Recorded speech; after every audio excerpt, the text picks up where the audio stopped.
A very warm welcome to you. It's always a pleasure to have you for company each week on this program. As you know, we remain your number one source for all the latest happenings in the world of business. Now, there is no doubt that these are not the best of times for us as a nation, but we must keep hope alive in the midst of all the challenges we are facing. My name is Margaret Mary Osubor. Once again, you're welcome. On the lineup this week, we join Faith and her guest, Professor Segun Ajibola, the immediate past president and chairman of council of the Chartered Institute of Bankers of Nigeria, CIBN, for a one-on-one sit-down as they discuss the financial services sector, key to unlocking Nigeria's economic development. According to him, a rethink of the mechanism for national policies development and implementation is critical to achieving our aspirations for sustained inclusive growth. Do take a listen. For us to be able to restructure this economy and the real sector operators making the required impact on economic growth in this environment, all stakeholders need to address the problems in a pool. It's a basket. And when the problems are dropped into that pool, all the stakeholders need to gather together, look at that pool, and solve the problems one after the other, collectively, simultaneously.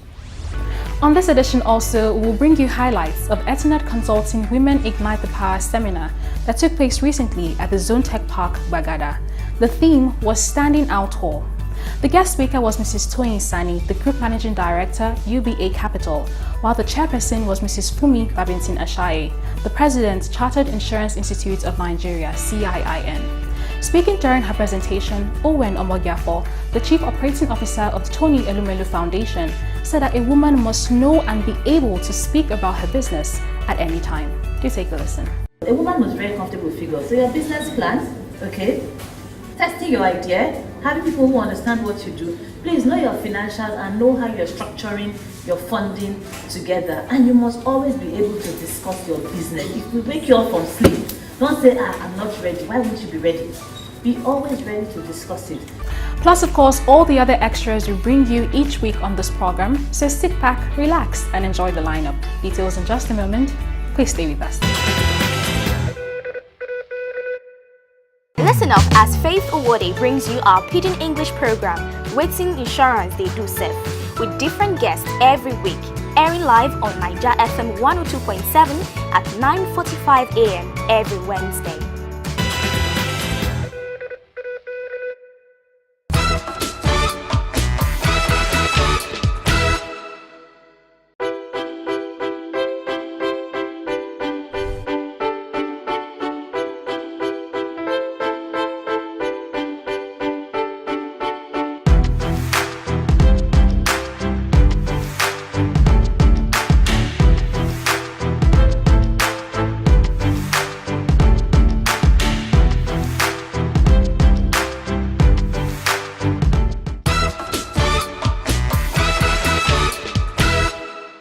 A very warm welcome to you. It's an honor and privilege to be sitting one-on-one with the immediate past president of the Chartered Institute of Bankers of Nigeria, CIBN, Professor Segun Ajibola, who is also the Dean College of Postgraduate Studies, Caleb University, Imota, Lagos State. Together, we'll be looking at the topic, financial services sector, key to unlocking Nigeria's economic development. You would agree there's no better choice of a personality to do justice to this topic of discuss. Thank you so very much, Prof, for finding time to join us on the program. Thank you very much.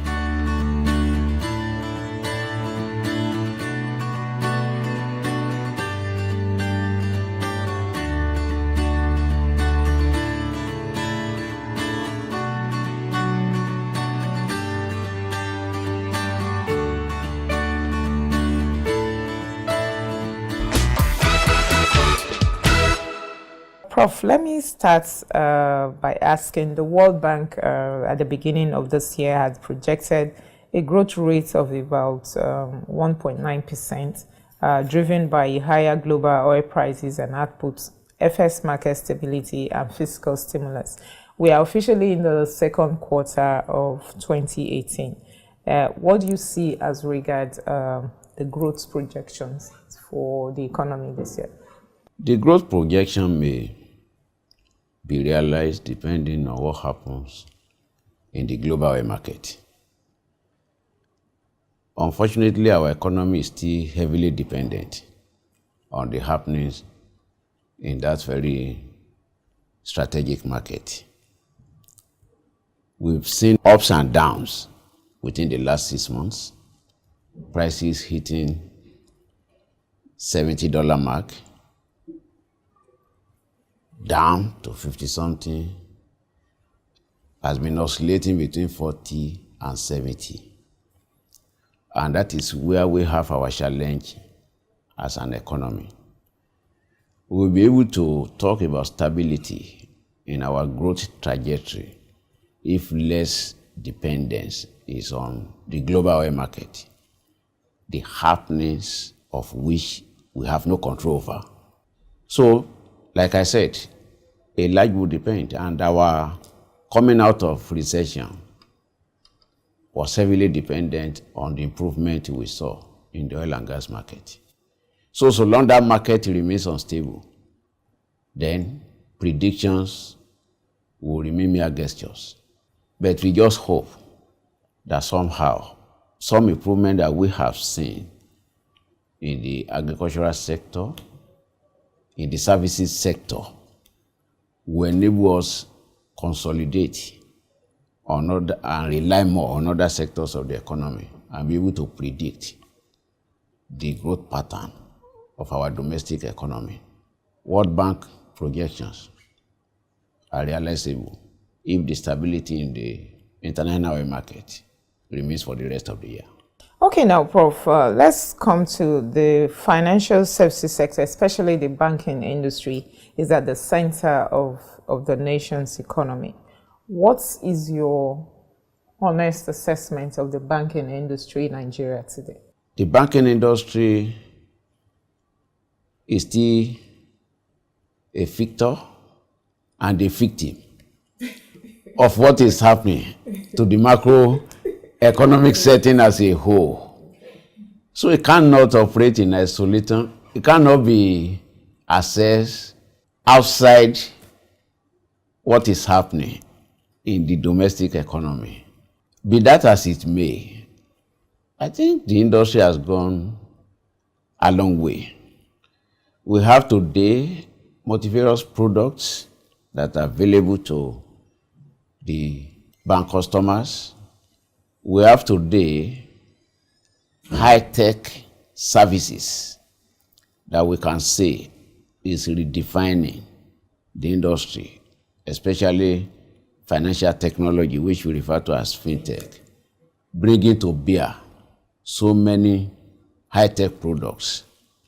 We have today in the industry more consolidated banks. We have financial literacy being improved upon, especially with the efforts of the Central Bank of Nigeria. So the financial inclusion strategy is on course under the FSS 2020, Financial System Strategy 2020. So more and more of Nigerians are coming into the banking services. So deepening is improving gradually. So the percentage of the financially excluded is going down. But again, we have an industry that's still struggling with lots and lots of non-performing loans. So the ratio of non-performing loan is somewhat disturbing. From the regulatory target of 5%, we are still talking about 12, 15%, if not higher, as of today. And that is because of the state of the economy. And okay, Prof, when you say it's because of the state of the economy, what exactly do you mean? Because oftentimes, when you hear people in the real sector talk, they will tell you that, oh, banks don't lend money to anybody. They lend money to the big guys, who at the end of the day default on the loans. So when you say they are suffering from a heavy burden of bad loans, Is that really the true picture? It is the true picture. You see, the problem is, I wish you had seen my inaugural lecture in this university, Caleb University last year, 15th November last year, where I talked about the synergy between bank credit and economic growth in our environment. You see, the truth of the matter is there are some businesses, if you give them money free of charge, don't charge any interest, they still cannot make it. Because bank loan is a necessary but not sufficient condition for the survival of any business. There are some other problems that are so monumental that weigh them down so heavily that finances takes the back seat.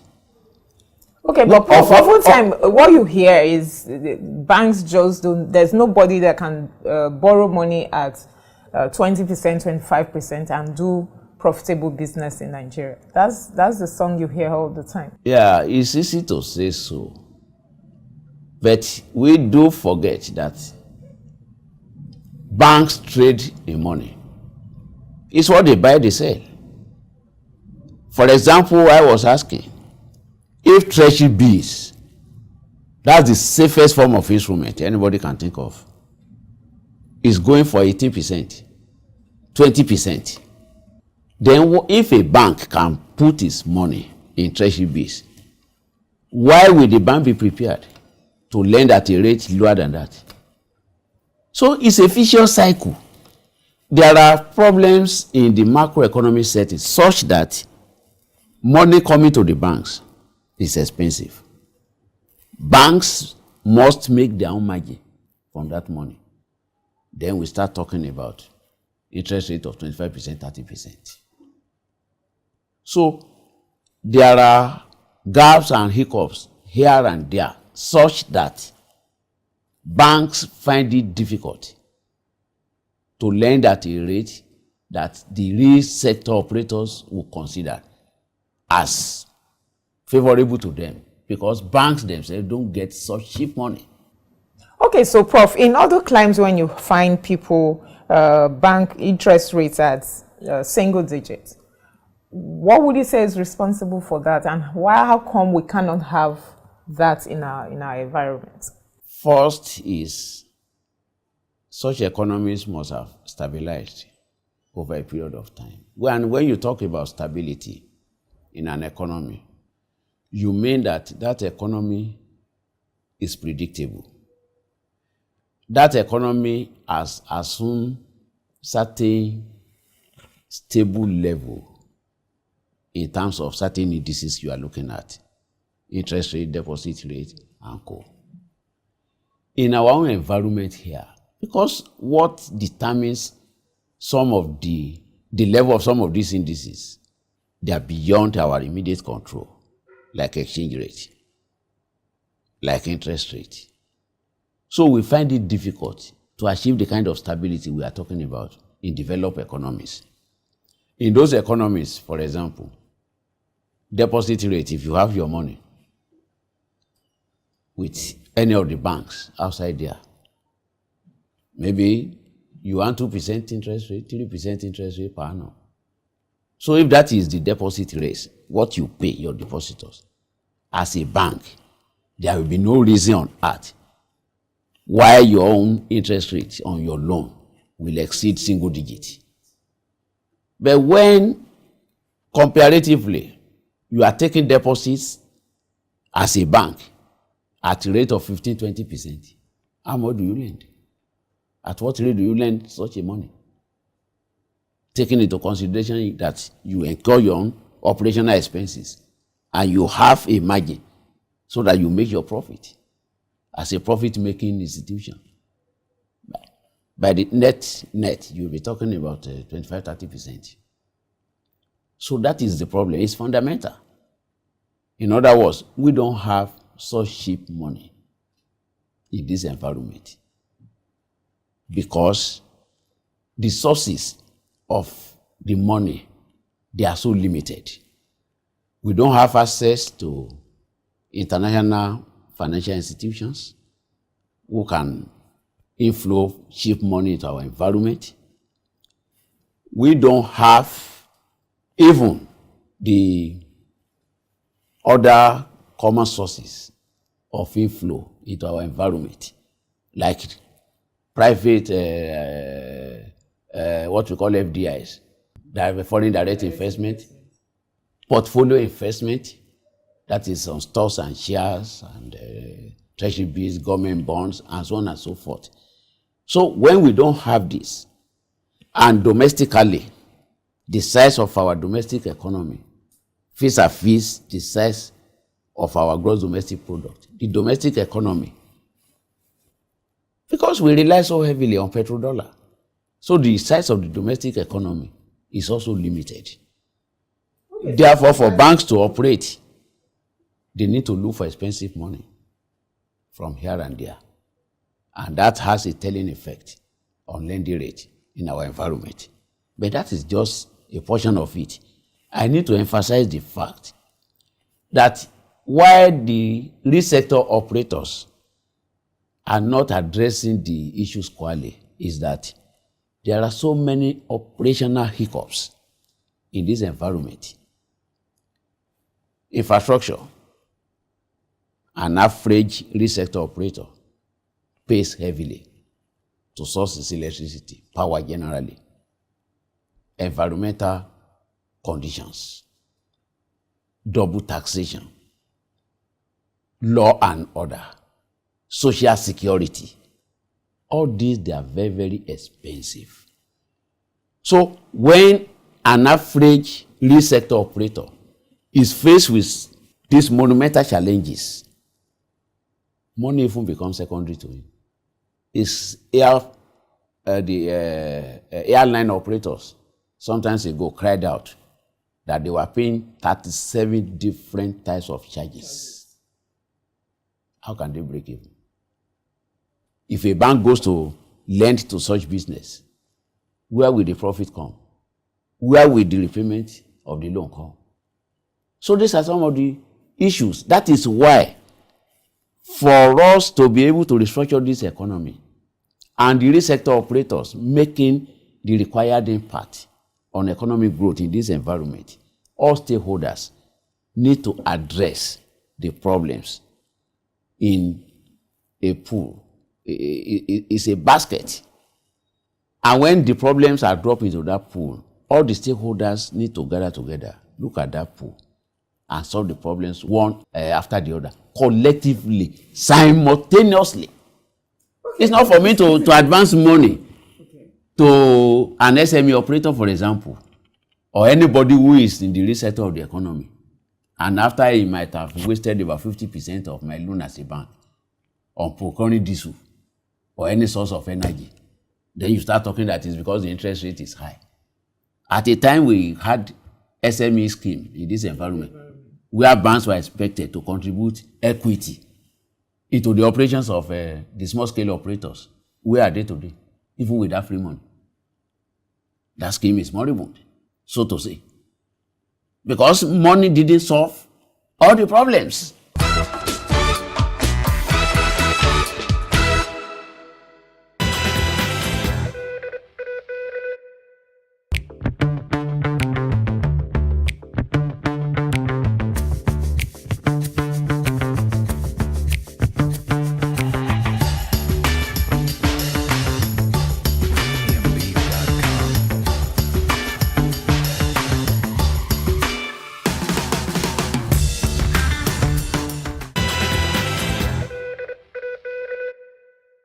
Alright, welcome back. Moving on now, we bring you highlights of the Women Ignite the Power seminar with the theme Standing Out Tall. The convener was Mrs. Maureen Ada Leonard, the CEO of ETINARD Consulting. Now, while the lots of women have changed significantly in the workplace, the percentage of women in Africa to have attained CEO positions is still less than 5%. Happy viewing.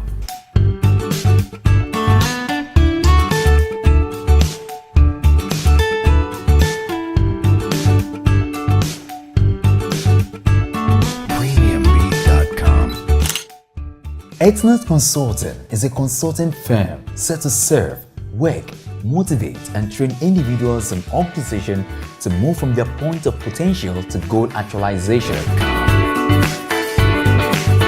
They recently put together the Women Ignite the Power Seminar in Lagos. The theme was Standing Out Tall. Welcoming participants to the seminar, the Chief Executive Officer of ETINARD Consulting, Mrs. Maureen Ada Leonard, said that although women have evolved, the percentage of women that have attained CEO's positions in Africa is less than 5%. It's also true that women have evolved, emerged, and still evolving, but the numbers are in the low, very, very low. I did a little bit of research studies while I was preparing for this program, and you'll be amazed, with all that we'll be hearing about women, the numbers are in the minimal. I'll just give a very brief talk. Maybe during the discourse, you'll find out that the records or the percentage of women in Africa, in the whole of Africa, that has attained the CEO position is just at 5%. I stand to be corrected, but from my research, that was what I got, for 5% in Africa. Now, if we bring it back home to Nigeria, I don't know what that number will be. And if we bring it to Lagos, I don't know what that number will be. In her opening remarks, the chairperson of the occasion, Mrs. Fumi Babington Ashai, stated that it would be unwise for women to expect that the journey to professional leadership position will be easy. The changing role of the woman in the corporate environment poses a serious challenge to her, as it involves a swapping of a natural role for that of a man. It would be unwise to expect that men will readily accept this role reversal. As a result, the woman sometimes finds that she has to work hard, extra hard, not only to justify the trust reposed in her by her husband and be appreciated by the larger society, but also to achieve her dream of attaining professional leadership position. The key to this is education and investment in the girl child, which is an investment in the future of the nation because of the long-term impact of this on the society. For the uneducated adult woman, economic empowerment opportunities should be provided. For working young mothers, there is need to make the working hours flexible, support herself, such that their career path is not affected. For instance, they can work sometimes from home and submit reports with the aid of information technology. They do not need to report every morning. Sometimes, if you own your business, you can create a flexible working hours for young ladies working with us. Such flexible working hours will have positive impact on women and their ability to maintain their home. Delivering a sub-theme of the seminar, bridging the gap and accepting the leadership mandate for today's women, the guest speaker, Ms. Oluwatoyin Sani, CEO United Capital, who was represented by Mrs. Odiri Ogini, said that women are expected to do more when given positions. The expectation is higher for women than for men. So in other words, you have to do more. You have to push harder than what a man will do generally. Also, we have many businesses are not ready to hire women for top executive positions. And that's the truth. To a large extent, there are still some companies that will say, no, she's a woman. No. It's not that she's not competent, but it's just the fact that she's a woman. Today she will come and say, my child is sick. I want to take my child to the hospital. Or she will call me and say this and that and that and that. So they just feel that giving a woman that executive position comes with a lot of baggages, in quotes. Now we have family responsibilities. Don't leave time for running a major corporation. That's one of the barriers that people feel is holding more women back. Other speakers at the seminar were Mrs. Bujisola Bakari, General Manager, Wealth Management and Financial Institution, Sterling Bank PLC. The high point of the Women Ignite the Power Seminar was the plenary sessions. Discussants were Owen Omogiafo, Dr. Tonia Smart, Mayowa Kuyoro, and a host of others. By all standards, the maiden edition of the Women Ignite the Power Seminar was a huge success given the caliber of speakers and discussants. ETINARD Consulting is committed to stir people up to look inward and help them excel in both individual life as well as their work life.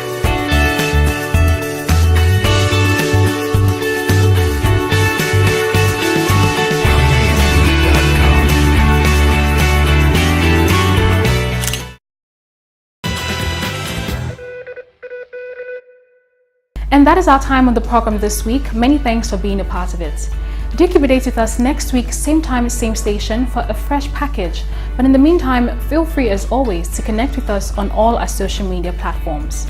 Now do join us live every Wednesday on Niger FM 102.7 by 9:45 a.m. for our Pidgin English program, Waiting Insurance They Do Sef. Waiting Insurance They Do Sef also airs on Odenigbo 99.1 FM, Obusi, Anambra State, every Thursday by 12:30 p.m. So tell your folks in the East to listen in. Also remember that the June edition of our free Pidgin English newspaper is still out, so grab your copy as soon as you can. Once again, my name is Margaret Mary Osiobor. Until next week, from the entire crew, it's goodbye.